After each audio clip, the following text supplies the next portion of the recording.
So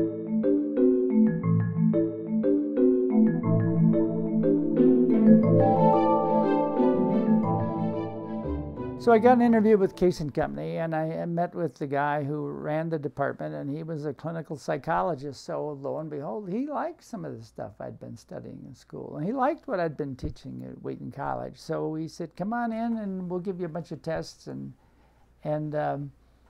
we'll take it from there, because we depend on those kinds of things." So I came in and spent about a half a day and took the tests, and he said, "Well, everything looks pretty good. We want to take this further. I want you to come back next week and meet with our head partner, and we'll take it from there."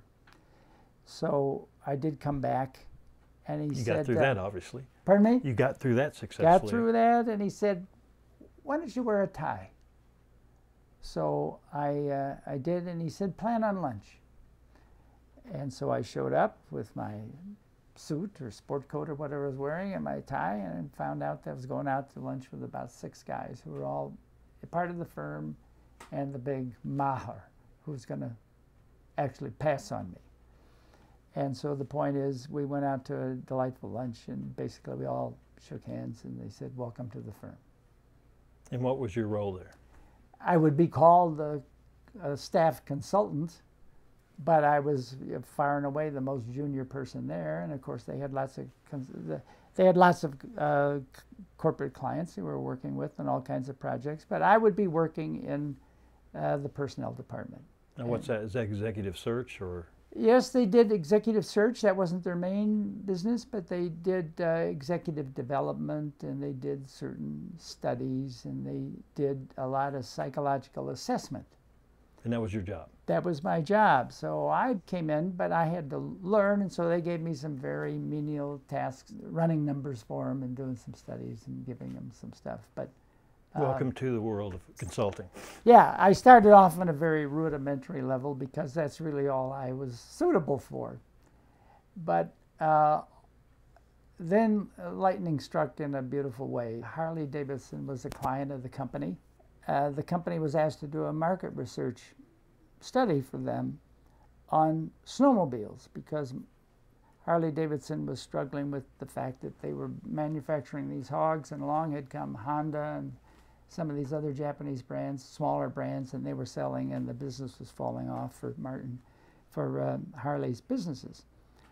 They had stayed alive by manufacturing golf carts, and that had kept the business going. But they were thinking, maybe we should get into the snowmobile business, which was then beginning to burgeon. So we were doing a study, and the marketing guy doing that study asked me to go out and do market research interviewing out in the field with the users of snowmobiles. So my first business trip out of town was to Minnesota, up in northern Minnesota, where all of these snowmobiles were really populous. There were more sold there than any other part of the country. So you had to learn how to drink brandy and peppermint schnapps? I didn't have to do that yet, but there were country clubs that were using these for entertainment value in the wintertime. When the golf courses are closed, people like to ride over the little hills in the snow in the wintertime. And it was just a center for snowmobile activity. So I got to know all about the major brands in that business. I learned that Bombardier really owned the business. Anyway, I came back with interview material. I interviewed dealers, I interviewed users, I interviewed club managers. Anyway, my job was to get to know the snowmobile business and what snowmobiles were successful, why they were successful, why people liked using them. So I brought that material back. Then I went out to New England and did the same thing. And I wrote up my data for the head of marketing of that company. Then he and I go up to Harley-Davidson to present our findings. And who do we meet? But we meet Bill Davidson, president, grandson of the founder, William Harvey, chief engineer, grandson of the other founder. And so right away I'm thrown into pretty exciting level where, you know, 6 months ago I was teaching concepts of sociology. Right. So that was my beginning. And we recommended that they not go into the business because they were too late. And so they didn't. And the rest of the Harley-Davidson story is pretty well known. The company basically did flounder and other people took it over, and now it's a booming business again. But I got that start in business working at the top with that kind of company, and what made a company go in some ways. Everything was new to me then, so everything I was exposed to was a new lesson. And there were other interesting jobs at Case, I suspect, where you learned a lot. It was terrific. The next client I got engaged in was a company in Cleveland called Clevite Corporation. Very well respected company in those days. It was later acquired by Gould, and Gould was later acquired by some other people, but Clevite was a very solid company, engineering company, built a lot of products for the automotive people up in Detroit. And I had an assignment to go out there to Cleveland, and I was working with the number 2 guy in the company there. So anyway, my job in going out to Clevite was to give tests and interview from a group of about 50, 60 people who were hourly workers, those who might be chosen to be good first-line supervisors, become foremen. So I would go to Cleveland, and I would have them all in a room, and I'd have them, I'd administer the usual battery, the same kind of tests I took when I went to work at Case & Company. And then I would go over all that data. I'd come back to Chicago, go over all that data, and pick out the 5 or 6 or 10 that I thought were best suited from their profiles to be possibly foreign.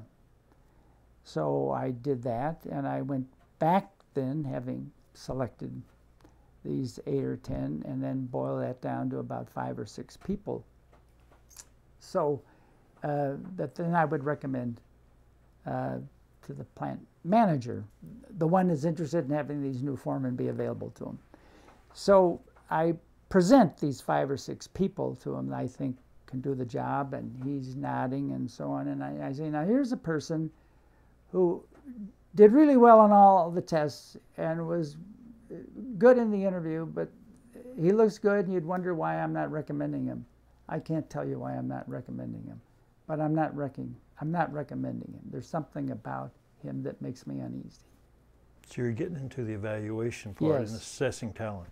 So, so then I head back to Chicago, and that was, my meetings over in Cleveland took place at the end of the week. So I fly back, and I'm in Chicago for the weekend. I go into the office on Monday morning, and my boss sees me coming, and he says, "Come here." And he motions me into the office and sits down, and he says, "Ralph thinks you're God." He said, the one guy that you described to him and said you felt uneasy about him is in jail this morning, and he got caught over the weekend making... That's affirmation of your judgment. got caught making obscene phone calls to women in the neighborhood. And he says, "You can do anything you want with this client." So then I did do some other work with that company, and we established a nice relationship. Interestingly enough, that company became one of the 13 companies in a book I wrote a few years later called Inside Corporate America. It was a corporate study. There were 13 companies in it, and Scott Fetzer was one of the 13 companies. So, I mean, we maintained the relationship. It's really nice. So that was another good experience at Case. Then I had a third one, working with Marietta Corporation, where I did the same kind of an evaluation process. They have a cement and lime division, and this was a major cement plant, and they wanted me to do the same thing there for possibly people who could be promoted from being salespeople to sales managers. So you're moving towards this evaluation of talent. Seems to be your niche in this place. Well, yes, that was the job. So there I was called upon to recommend some people would be sales managers and move up from the rank of sales rep out in the field. So I had the same kind of a process, and I interviewed the people who were the best finalists. And then I went back with the same kind of report and said, here are the people I think can do this. This guy has a great track record, but something tells me he's an alcoholic. So I wouldn't go that way. That didn't take so long. He said, I know he's an alcoholic. I had suspicions that he was an alcoholic. And that's some kind of confirmation. We'll look into that. And then that began a very strong relationship with the president of the Cement and Lime Company for Marietta up in Michigan. So those were my main clients there. But near the end, let me ask a question. Those are pretty direct observations to have and share. I mean, is that a traditional way? I mean, you seem to have learned to speak the truth and be very direct in this process to be successful. Well, that's the job of the evaluator or any interviewer, is looking for faults that could be very costly if put into a position and given responsibility, and then they fail for reasons that they just didn't have the tools to get the job done right, or something that would interfere with them doing the job right. So that came from some of the, I suppose, some of those senses might have come from my psychological training and my Adler training. All of that might have come to the fore, where I would be aware of or sensitive to certain issues like that. So you're finding your stride. Finding my stride, and then because this is a personnel consulting division of a consulting firm, they also do some executive search. So then they assign me, and I'm now getting close to putting in a year at the company, and then they put me on some, over a period of 6 to 8 weeks, they put me on an assignment of 3 searches, and I completed the 3 searches in a time frame that for them was pretty quick. This was surprising to them and pleasing to them, and all that was very good. And it was very affirming for me to be able to step in and do executive searches and talking about job titles I had never heard before, responsibilities I'd never heard before.